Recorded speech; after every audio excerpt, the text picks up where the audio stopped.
आज के बायोलॉजी के टॉपिक में सबसे पहले हम आज पढ़ेंगे lac operon model. Lac operon model जैसा कि आप लोग जानते हैं कि ये ई कोलाई बैक्टीरिया के द्वारा समझाया जाता है।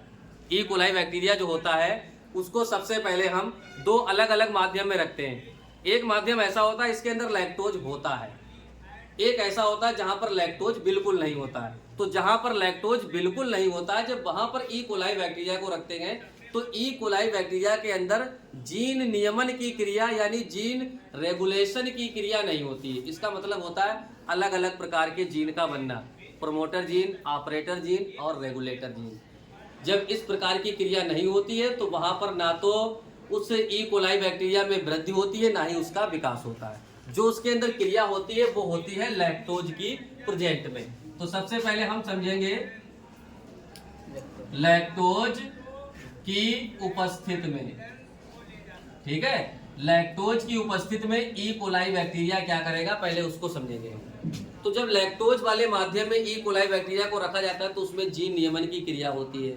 उसके अंदर तीन संरचनात्मक जीन होते हैं। तीन संरचनात्मक जीन कौन कौन से?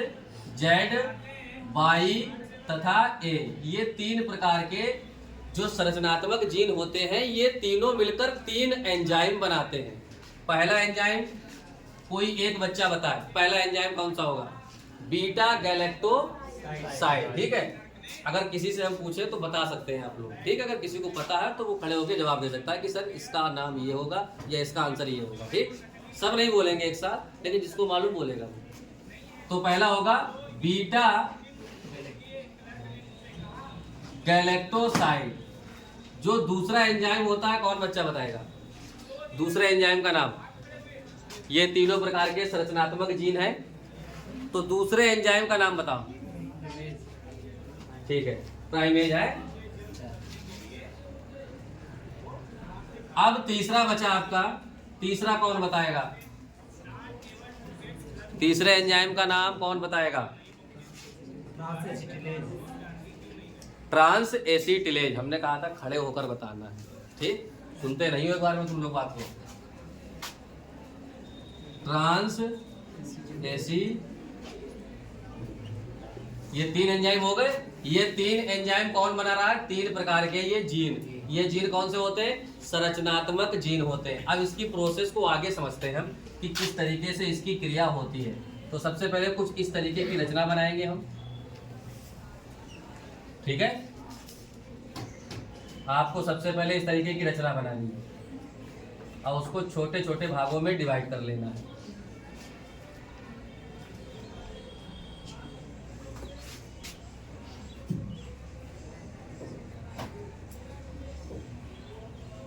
ठीक है, स्टार्टिंग के ये तीन क्या कहलाते हैं? रेगुलेटर, प्रमोटर और ऑपरेटर। ये क्या कहलाते हैं? जीन कहलाते हैं। इनको कौन सा जीन कहते हैं हम?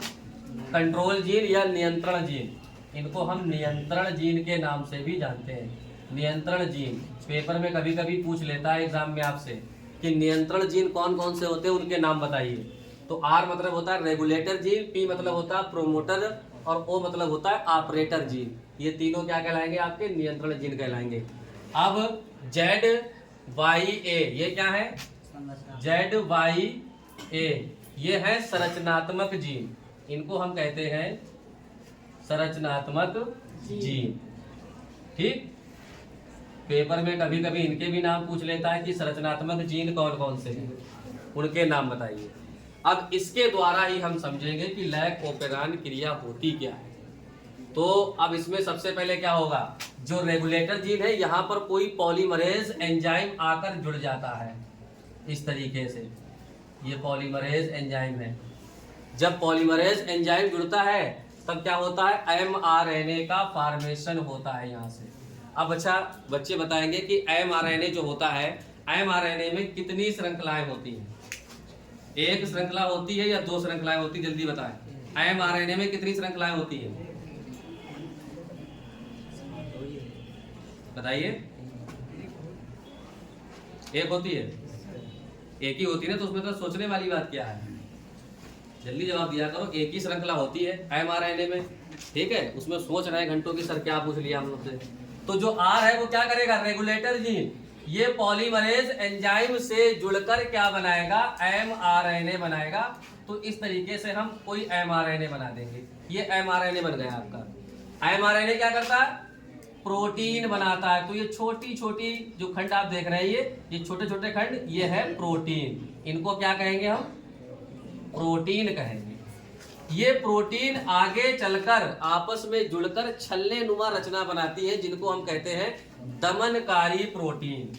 इस तरीके की रचना बनती है, ठीक है। इनको हम क्या कह देते हैं भाई, दमनकारी प्रोटीन। अब जो दमनकारी प्रोटीन बनती है, इसकी कंडीशन दो ही है।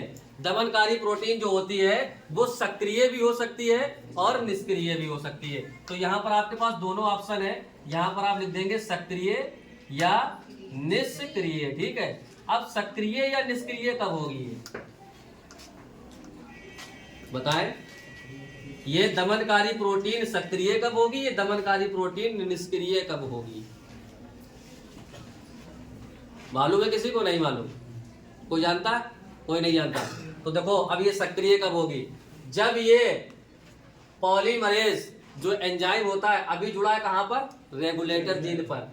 अब रेगुलेटर जीन से यहां से हटकर जब ये संरचनात्मक जीन पर आता है, यानी जेड पर आएगा या वाई पर आएगा या ए पर आएगा, तब ये क्या कहलाता है, दमनकारी प्रोटीन। तब ये सक्रिय हो जाती है। और जब ये पॉलीमरेज एंजाइम आगे नहीं जा पाता है, जहां है वहीं रहता है, तो फिर ये प्रोटीन कैसी हो जाती है, दमनकारी प्रोटीन, तब ये निष्क्रिय हो जाती है। तो पॉलीमरेज एंजाइम अगर आगे चलकर अगर संरचनात्मक जीन से जुड़ जाए, तब ये प्रोटीन दमनकारी कैसी होगी, सक्रिय होगी, और नहीं जुड़ता है तो निष्क्रिय, ठीक है। ये दो अवस्थाएं याद रखेंगे। अब क्या करना है आपको, अब ये तीनों प्रकार के जो संरचनात्मक जीन है, इसमें आकर क्या करेगा, पॉलीमरेज एंजाइम आकर जुड़ेगा। तो जुड़ने के बाद ये भी क्या बनाएगा, mRNA बनाएगा। लेकिन यहाँ पर आपको mRNA की श्रृंखला थोड़ी सी बड़ी बनानी है, ठीक है। ये mRNA अणु बन गया, इस तरीके से यहाँ पर हम एरो लगा दें, ठीक है। ये पॉलीमरेज एंजाइम यहाँ पर जुड़ेगा पहले आकर, तब ये तीनों जो जीन देख रहे हैं आप, ZYA, ये क्या बनाएंगे, mRNA बनाएंगे। mRNA बनेगा। mRNA में 3 एंजाइम होंगे। कौन कौन से एंजाइम, ये नाम लिख दिए हमने, बोलो। Beta galactosidase, permease enzyme, transacetylase. ये mRNA 3 हिस्सों में डिवाइड हो जाएगा, ठीक। तो आप इसके कहीं से भी 3 हिस्से इसके इस तरीके से कर सकते हो। ये पहला हिस्सा बीटा गैलेक्टोसाइड, दूसरा प्रीमेज, और लास्ट वाला ट्रांस एसिटिलेज। तो यहाँ पर इनके नाम भी आप लिख देंगे। ये बीटा गैलेक्टोसाइड है, ठीक है। दूसरा वाला हिस्सा क्या कहलाएगा इसका, प्राइमेज, और तीसरा वाला क्या कहलाएगा, ट्रांस एसिटिलेज, ठीक है। ये mRNA जो है वो 3 एंजाइम में डिवाइड हो गया। डिवाइड होने के बाद आगे आपको ये भी बताया गया है कि ये तीनों एंजाइम मिलकर क्या बनाते हैं, ये तीनों एंजाइम मिलकर बनाएंगे लैक्टोज, ठीक है। क्योंकि किसकी प्रेजेंट में हम पढ़ रहे हैं, लैक्टोज की उपस्थित में हम ये क्रिया को समझ रहे हैं। तो ये तीनों एंजाइम मिलकर, तो इस तरीके से आप लिख देंगे यहाँ पर रचना बनाकर, ये तीनों मिलकर बनाएंगे लैक्टोज। बन गया लैक्टोज। लैक्टोज कैसे बना है, लैक्टोज इन 3 एंजाइम से बना है। ये 3 एंजाइम कैसे बने हैं, ये 3 एंजाइम बने हैं संरचनात्मक जीन और पॉलीमरेज एंजाइम के जुड़ने से ये तीनों एंजाइम बने, तब जाकर क्या बना, लैक्टोज। अब जब लैक्टोज का विघटन होता है तो किसमें किसमें होता है, लैक्टोज का विघटन होता है ग्लूकोज और गैलेक्टोज में, ठीक है। तो यहाँ पर हम लिख देंगे ग्लूकोज और दूसरा गैलेक्टोज, ठीक है। बस यहीं तक आपका लैक ओपेरान मॉडल है।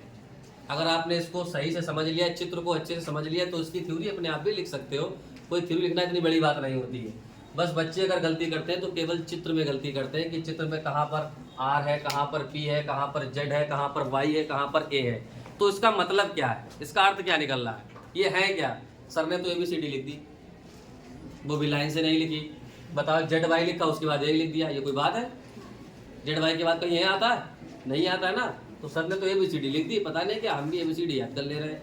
अगर कोई अक्षर नहीं समझ में आएगा पेपर में तो एक ही जगह हम B भी लिख सकते हैं। समझे, जीवी लिख देंगे, लेकिन वो तुम्हारी सोच है, ऐसा कुछ नहीं है। यहाँ पर जो लेटर लिखा हुआ है उसका कोई ना कोई संकेत है, कोई ना कोई मतलब है। ठीक है, सबसे पहले याद रखो, एक बार फिर से रिवाइज करा रहे हैं आपके लिए हम कि लैक ओपेरान मॉडल जो है वो लैक्टोज की उपस्थिति में ही पूछा जाता है, क्योंकि लैक्टोज की अनुपस्थिति में तो कोई क्रिया ही नहीं होती, तो वो तो पूछेगा नहीं। ठीक, जहां पर कोई काम नहीं हो रहा क्यों पूछेगा वो, जहां पर कोई काम हो रहा वहां पर पूछेंगे हम। तो लैक्टोज की प्रेजेंट में होता क्या है, जो संरचनात्मक जीन होते हैं वो ZYA होते हैं, जिनके द्वारा 3 प्रकार के ये एंजाइम बनते हैं। ये एंजाइम आगे चलकर लैक्टोज बनाते हैं। लैक्टोज का विघटन किसमें होता है, ग्लूकोज और गैलेक्टोज में होता है। इस तरीके से ई कोलाई बैक्टीरिया में लैक ओपेरान की क्रिया पूरी होती है। ठीक है, अब जिस बच्चे के पास इसकी थ्योरी लिखी हुई है वो इस चित्र को भी समझेगा और चित्र के साथ साथ इसकी थ्योरी को भी समझेगा। साथ में थ्योरी पढ़ना है, चित्र पढ़ना है, आपको ये पूरा क्वेश्चन याद हो जाएगा। ठीक है, ये जब भी आएगा तो लॉन्ग में ही आएगा, याद रखना।